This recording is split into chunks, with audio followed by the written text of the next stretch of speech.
তৰুচাই এতিয়া বৰ্তমানলৈকে আৰক্ষীয়ে গ্ৰেপ্তাৰ কৰা নাই আৰু আপোনালোকে প্ৰতিবাদ সাব্যস্ত কৰিছে আৰু আজি আপোনালোকৰ নেতা শৃংখল চলিকৈ আৰক্ষীয়ে কৈছে কি ক'ব? আশ্চৰ্যজনক বিষয় এটাই ইতিমধ্যে বিলাসিত অসমৰ প্ৰায় 250 আমাৰ সৈনিক সতীৰ্থ ইতিমধ্যে তেওঁলোকে আটক কৰিছে বা গ্ৰেপ্তাৰ কৰিছে। যে আচৰিত হৈছে এটা কথা, যিটো কথাত মানে এখন চৰকাৰে জাতি মাটিৰ ভেটি শ্লোগান দিছিলে, যিখন চৰকাৰ দিনত আমি ভাবিছিলোঁ কিবা এটা পৰিৱৰ্তন হ'ব। এই আমূল পৰিৱৰ্তনৰ বিনিময়ত আমি দেখিবলৈ পাইছোঁ যে বৰ্তমান সময়ত আমাৰ থলুৱা খিলঞ্জীয়া মানুহক তেওঁলোকে হাতত হাত কেৰিয়াৰ লগাই চুচৰাই জেল হেজলৈ প্ৰেৰণ কৰিছে। তাতোকৈ ডাঙৰ কথাটো হ'ল যে এই এখন চৰকাৰ দিনত এই অসম পুলিচ চলি আছে নে, এওঁলোক অসম পুলিচ হয় নে তেওঁলোক বিহাৰ পুলিচ হয়? গতিকে এটাই আচৰিত খাইছোঁ, তেওঁলোক যদি অসম পুলিচ হয় তেতিয়াহ'লে অসমীয়াৰ কাৰণে সেইখিনি ন্যূনতম আৱেগ থাকিব লাগিছিলে। আমি বিলাসিতৰ তৰফৰ পৰা এটাই কথা আমি তেওঁলোকৰ অসম পুলিচ প্ৰশাসনক ক'ব বিচাৰিছোঁ যে অনতি বিলম্বে বিলাসিত অসমৰ কেন্দ্ৰীয় সমিতি আমাৰ মুখ্য প্ৰশাসনিক সচিব শৃংখল চলিহাক মুক্তি কৰি দিয়ক, লগত যি 250 লগ ইতিমধ্যে তেওঁলোকে আটক কৰি ৰাখিছে মুকলি কৰি দিয়ক, নহ'লে কিন্তু আহি থকা দিনত গোটেই সদৌ অসম শিৱসাগৰৰ পৰা আৰম্ভ কৰি গোটেই উজনি নামনি সকলো ঠাই আমি স্তব্ধ কৰি দিম। আপোনালোকে ইতিমধ্যে গম পায় যে বিলাসিত অসমে কেতিয়া কোনো কাৰণত কাৰোলৈ ভয় নকৰাকৈ আপোচবিহীন যাত্ৰা আগবঢ়াইছে। আৰু ইয়াত যে এই বিষয়টো গোটেইটো ৰাজনৈতিক যে ষড়যন্ত্ৰ ই জল পট প্ৰমাণ হ'ল।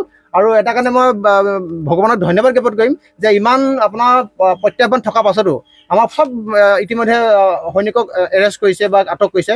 মই 14খন 15খন আপোনাৰ চেকিং গেট পাৰ হৈ আহি আপোনালোকৰ আশীৰ্বাদত এটলিষ্ট আপোনালোকক দেখিবলৈ লগ পালোঁ। আৰু এইখিনি ভগৱানৰ শ্ৰীচৰণত মই প্ৰাৰ্থনা জনাইছোঁ। আৰু আহি থকা দিনত জাতীয় জীৱনৰ যি সংগ্ৰাম, এই সংগ্ৰাম সদায় চলি থাকিব। ইয়াক খালি এবাৰ মানে কি ক'ম, হাৰ্ড ৱৰ্ক কৰি নহয় বা স্মাৰ্ট ৱৰ্ক কৰি কৰা হ'ব। তৰুচাইক যদি গ্ৰেপ্তাৰ নকৰে এই প্ৰতিবাদ চলিয়ে থাকিব। ৰাজনৈতিকভাৱে এখন চৰকাৰক কিমান দূৰলৈকে শেষ কৰি দিব লাগে তাৰ দায়িত্ব বিলাসিত অসমে ল'ব এবাৰ। ধন্যবাদ। আপোনালোকে 12 ঘণ্টাৰ পৰা যে 24 ঘণ্টালৈ যি 12 ঘণ্টা বা 24 ঘণ্টালৈ এটা কাৰণে বান্ধি দিয়া হৈছিলে যে হেৰিয়ক কি শৃংখল চলিহাক এজন OC-য়ে ফোন কৰিছে। শৃংখল চলিহাক OC যোগে সলনি যদি এজন DGP-য়েও ফোন কৰিলেহেঁতেন তেতিয়া আমাৰ অলপমান কিবা এটা ক'ৰবাত একচেপ্টেঞ্চ এটা থাকিলেহেঁতেন। তেতিয়াহ'লে আহি থকা দিনত মোক হোমগাৰ্ড বা পিয়নে ফোন কৰিব লাগিব আমাৰ নিচিনা সৰু নেতা পালি নেতাক। গতিকে এটাই কথা, যিমান এওঁলোকে উৎপাত কৰিব সিমান আমাৰো উৎপাত বাঢ়ি যাব। ধন্যবাদ। জয় অসম।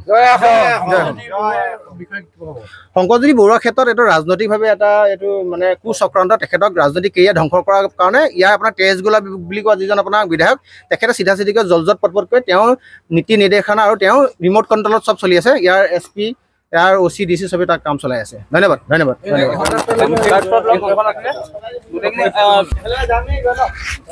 শ্লোগান লাগিব।